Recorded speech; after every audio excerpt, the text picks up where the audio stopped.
ఓం నమో భగవతే వాసుదేవాయ నమః.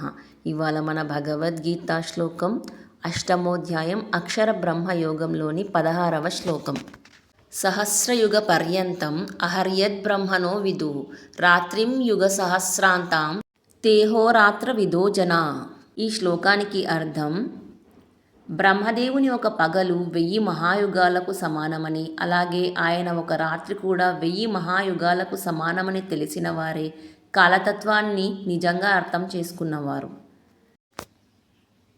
Those who understand that one day of Brahma lasts for 1000 Mahayugas and his night also lasts for 1000 Mahayugas truly understand the nature of cosmic time.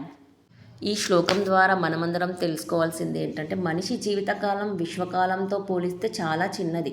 బ్రహ్మదేవుని ఒక రోజు ఒక రాత్రి కూడా అసంఖ్యాక యుగాలతో కూడి ఉంటుంది. కాబట్టి ధనం, పదవి, శరీరం వంటి తాత్కాలిక విషయాలపై అతిగా మమకారం పెంచుకోవద్దు.